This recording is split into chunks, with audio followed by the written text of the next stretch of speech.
ఈరోజు first lesson వచ్చేసి బరస్తే బాదల్. బరస్తే బాదల్లో మనం ఫస్ట్ కవి పరిచయం అనేది తెలుసుకుందాం.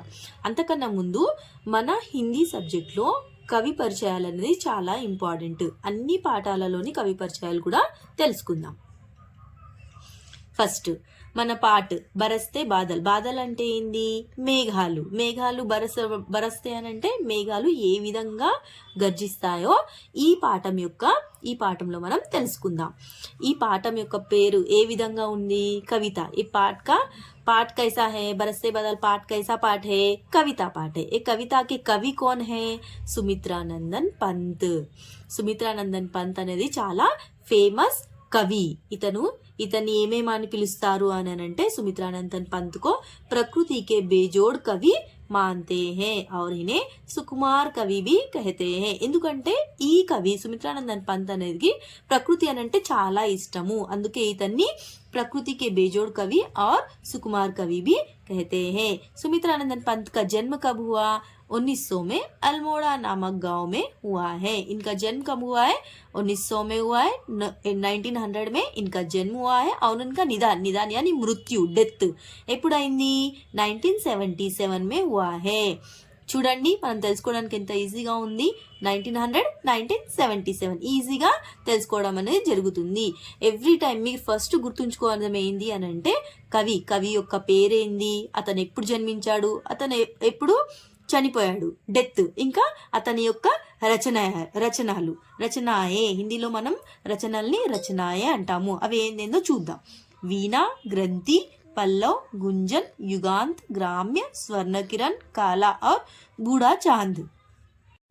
ఇవి సుమిత్రానందన్ యొక్క పంతు యొక్క రచనలే. ఇందులో ఏవైనా ఒక 4-5 మీరు చాలా గుర్తుంచుకోవాలి. ఎందుకంటే ప్రతిసారి ఎగ్జామ్స్లో అడగడం అనేది జరుగుతుంది.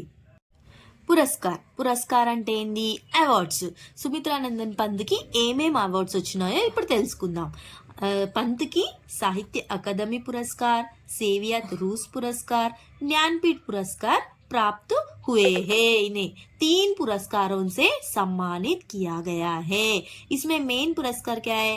चिदंबर नामक काव्य रचना के लिए इनका एक पंत जी का एक इम्पोर्टेंट रचना है. चिदंबर नामक रचना के लिए इन्हें ज्ञानपीठ पुरस्कार मिला है. సుమిత్రానందన్ పంత్కు జ్ఞానపీఠ్ పురస్కారం ఎప్పుడు వచ్చింది అని అడిగితే చిదంబర్ అనేది ఏంది? ఇతని యొక్క రచన. ఈ రచన రాయడం జరిగింది కాబట్టి ఈయనకి జ్ఞానపీఠ్ పురస్కారం అనేది రావడం జరిగింది. ఓకే, ఇప్పుడు ఎగ్జామ్ పాయింట్ ఆఫ్ వ్యూలో సుమిత్రానందన్ పంత్ గురించి అడిగితే మీరు ఏ విధంగా రాయాలి? ఫస్ట్ మీరు మెయిన్గా ఏం గుర్తుంచుకోవాలి అని అంటే ఈయన యొక్క పేరు. ఈయన సుమిత్రానందన్ పంత్. ఈయన ఎప్పుడు జన్మించాడు, ఈయన ఎప్పుడు నిధాన్ అంటే ఎప్పుడు డెత్ అయ్యాడు. ఇంకా చాలా గుర్తుంచుకునేది ఇందులో యొక్క 4 రచనలు. ఇంకా గుర్తుంచుకోవాలి అని అనుకుంటే ఈ జ్ఞానపీఠ్ పురస్కార్ ఎప్పుడు ఇవ్వడం జరిగింది? చిదంబర్ కావ్య సరిపోతుంది. ఇంత झम झम झम झम मेघ बरसते है सावन के, छम छम छम छम गिरती बूंदे तरुओं से छनके, चम चम बिजली चमक रही रे उर मेघन के, थम थम दिन के थम्मे सपने जगते मन के. झम మేఘ బరస్తే హై సావన్ కే. సావన్ అంటే శ్రావణ మాసము, మేఘ అంటే బాదల్. శ్రావణ మాసంలో మేఘాలు ఏ విధంగా ఉంటాయి? झम అని బరస్తే హే, మేఘ బరస్తే హే. బూందే చమ్ చమ్ గిర్తి బూందే తరువోన్ సే చన్కే. బూందే అంటే నీటి చుక్కలు ఏ విధంగా పడతాయి? చమ్ అని. తరువో అంటే పేడ్ పైన నీటి యొక్క చుక్కలు ఏ విధంగా పడతాయి? చమ్ అని పడతాయి. బిజ్లీ అంటే మెరుపులు. చమ్ బిజ్లీ చమక్ రహీరే ఉర్మేఘన్కే. ఉర్ అంటే మనసు, దిల్. మన హృదయంలో చమక్ రహీరే బిజ్లీ, చమ్ బిజ్లీ చమక్ రహీరే ఉర్మేఘన్కే, థమ్ దిన్కే థమ్మే సప్నే జగతే మనకే. సప్నే అంటే కలలు, జగత్ అంటే झम झम मेघ बरसते हैं सावन के, छम छम गिरती बूंदे तरुओं से छनके, छम बिजली चमक रही रे उर्मे घन के, तम दिन के तम में सपने जगते मन के. ఈ కవితంలో ఝం ఝం ఛం ఛం థమ్ థమ్ ఇవన్నీ ఏంది? సౌండ్స్ ఇవి ఏ విధంగా వర్షాలు పడేటప్పుడు ఏ విధంగా సౌండ్స్ వస్తాయి అనేవి అని సౌండ్స్ని పలుకుతాయి. అదే శ్రావణ మాసంలో వర్షం అనేది వర్ష ఋతువు అనేది స్టార్ట్ అవుతుంది. ఆ వర్ష ఋతువు స్టార్ట్ అయినప్పుడు మేఘాలు ఏ విధంగా గరుస్తాయి, వర్షపు చుక్కలు ఏ విధంగా పడతాయి, బిజిలి అంటే మెరుపులు ఏ విధంగా మెరుస్తాయి, ఇంకా మనం కలలు పగలు రాత్రి ఏ విధంగా కలలు కంటామో ఈ యొక్క పోయంలో వివరించడం అనేది జరిగింది. ఝమ్ ఝమ్ ఝమ్ అని మేఘాలు గర్జిస్తాయి. ఛమ్ ఛమ్ ఛమ్ అని నీటి యొక్క చుక్కలు పడతాయి. శ్రావణ మాసంలో ఝమ్ ఝమ్ ఝమ్ అని మేఘాలు గర్జిస్తాయి. అదే ఛమ్ ఛమ్ ఛమ్ అని నీటి యొక్క చుక్కలు పడతాయి. అని నడుస్తాయి. ఊర్మే ఘన్కే థమ్ థమ్ దిన్కే థమ్మే సప్నే జగత్కే మన్కే. వర్షాకాలంలో పగటి పూటని మనకి చీకటిలా కనిపిస్తాయి. అటువంటిటప్పుడు మనము ఏ విధంగా ఉంటాయి, బిజిలీలు మెరుపులు ఏ విధంగా మెరుస్తాయి, చెంచమని మెరుస్తాయి. ఈ విధంగానే సప్నే జగత్కే. సప్నే అంటే కలలు ఏ విధంగా వస్తాయి మనకు పగటి పూట, థమ్ థమ్ అని వస్తాయి కలలు. दादुर टर टर करते झिल्ली बजती झंझन, म्याव म्याव रे मोर पीऊ पीऊ चातक के गन, उड़ते सोन बालक अर्ध सुख से कर क्रंधन, गुमड़ गुमड़ गिर मेघ गगन में भरते गर्जन. ఇక్కడ చూడండి ఈ కవితంలో టర్టర్, పియు పియు, సోన్ బాలక్, అర్ధసుక్, గుమడ్ గుమడ్ ఇవి అన్నీ కూడా సౌండ్స్. అవి సౌండ్స్ ఏ విధంగా ఉంటాయి, కప్పలు వర్షాలు వస్తున్నాయనంటే ఫస్ట్ వర్షాలు వస్తున్నాయని ఎవరికి తెలుస్తాయి, పశువులకి జంతువులకి మాత్రమే తెలుస్తాయి.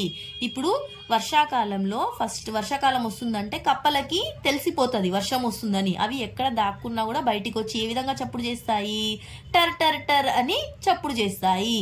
దాదుర్ అంటే మేండక్ కప్ప, జిలి బజితి జంఝన్.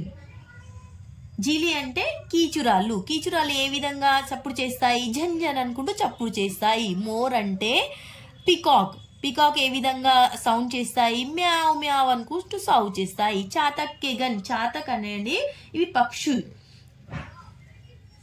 చాతక పక్షి. ఇది భూమి మీద ఉన్న నీరు తాగదు, మేఘాల నుంచి వచ్చిన నీరు మాత్రమే తాగుతుంది.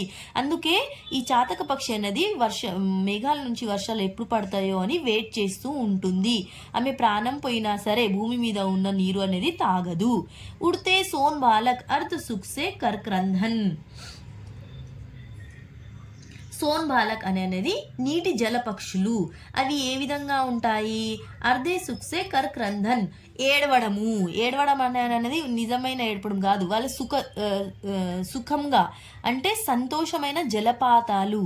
ఉడితే సోన్ బాలక్, గుమడ్ గుమడ్ గిర్ మేర్ గగన్ మే భర్తే గర్జన్ అని అంటే మేఘాలు ఏ విధంగా గర్జిస్తాయి, గుమడ్ గుమడ్ అనుకుంటూ గర్జిస్తాయి. ఇవి గర్జన జరుగుతున్నప్పుడు ఈ మేండకైనా, ఈ పికాక్ అయినా, ఈ సోన్ బాలక్ అయినా ఈ వీళ్ళకి ఫస్ట్ తెలిసిపోతాయి వర్షం వస్తుంది అని.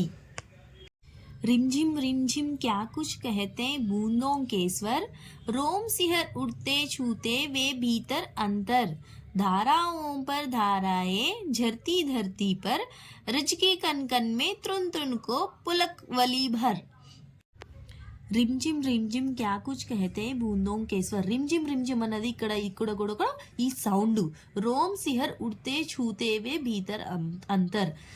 వర్షాలు పడేటప్పుడు సౌండ్ ఏ విధంగా వస్తుంది, రిమ్జిమ్. అవి ఏం చెప్తాయి మనకి, మన యొక్క రోమాలు వర్షాలు పడేటప్పుడు చూడండి, మీరు చేయి బయట పెట్టేసి ఆ వర్షానికి మన యొక్క రోమాలు నిక్కబుడుతాయి. రోమాలు అంటే కూస్ బంప్స్ ఏ విధంగా వస్తాయి, లోపలికి బయటికి, భీతర్ అంతర్, లోపలికి బయటికి రావడం అనేది జరుగుతుంది. ధారాओं पर धाराए ఝర్తీ ధర్తీ పర్, భూమి పైన, ధర్తీ అంటే భూమి పైన వర్షం ఏ విధంగా పడతాయి, ఇక్కడ చూడండి, ఇక్కడ ధర్తీ, ధారాओं पर धाराए అంటే ఒక లైన్ గా ఇలా ఈ విధంగా భూమి పైన పడడం అనేది జరుగుతుంది. రజ్కే కన్ కన్ మే త్రున్ త్రున్ కో పుల్క్ వాలి భర్. రజ్కే అని అంటే డస్ట్. ఈ డస్ట్ అనేది త్రున్ త్రున్కో ప్రతి గడ్డి పరకలపైన ఈ వర్షపు చుక్కలని పడేసి ఈ డస్ట్ అనేది క్లీన్ అవుతుంది. ఆ విధంగా పులక్వలి భర్, ఆ విధంగా క్లీన్ అయిపోతుంది వర్షం పడడం వల్ల. पखड़वारी की धार झुलता है मेरा मन, आओ रे सब मुझे घेर कर गाओ सावन, इंद्रधनुष के झूले में झूले मिल सब जन, फिर आए जीवन में सावन मन भावन. पकड़ वारी, वारी अंटे पानी, पानी में हमारा मन, मन मन यानी हृदय, हमारा मन क्या करता है, पानी गिरते इस टाइम पे उसमें खेलना बोल के मालूम होता है. पहले వాళ్ళు तो ఆడుకోవాలని అనిపిస్తుంది అందులో వర్షం యొక్క నీటిలో. आओ रे सब मुझे घेर कर गाओ सावन, సావన్ అంటే శ్రావణ మాసంలో అనేది వర్షాకాలం అనేది స్టార్ట్ అవుతుంది. ఆ వర్షాకాలంలో మనం అందరము కలిసి మెలిసిగా అందరూ రండి, నా వర్షంలో ఆడుకోండి. పిల్లలకి శ్రావణ మాసం, పిల్లలకి కాదు అందరికీ శ్రావణ మాసం అనేది చాలా ఇష్టము. ఎందుకంటే ఈ శ్రావణ మాసంలో చాలా పండుగలు వస్తాయి, అందులో వర్షాకాలము స్పెషల్. అందరూ కలిసి ఆడుకోండి అని చెప్తుంది. ఫిర్ గాయే జీవన్ మే సావన్ మన్ భావన్ అంటే ఈ శ్రావణ మాసం అనేది మన జీవితంలో ఎప్పుడూ రావాలి, వస్తూనే ఉండాలి. ఎందుకంటే ఈ శ్రావణ మాసంలోనే మనం ఇంద్రధనుష్ని చూడగలుగుతాము. అది ఇంద్రధనుష్ ఏ విధంగా చూడగలుగుతాము, పట్టపగలు వర్షం పడుతుంది చూడండి, కొంచెం వర్షము కొంచెం ఎండ వచ్చినప్పుడు ఈ ఇంద్రధనుష్ కనిపిస్తుంది. ఇంద్రధనుష్ ఎన్ని రకాలు ఉంటాయి, 7 రకాలుగా ఉంటుంది. ఆ ఇంద్రధనుష్ని మనము ఇలా పట్టుకొని ఉయ్యాల ఆడుతున్నాము అనే విధంగా ఉంటుంది. అందుకే ఈ శ్రావణ మాసం అనేది వర్షాకాలానికి స్పెషల్.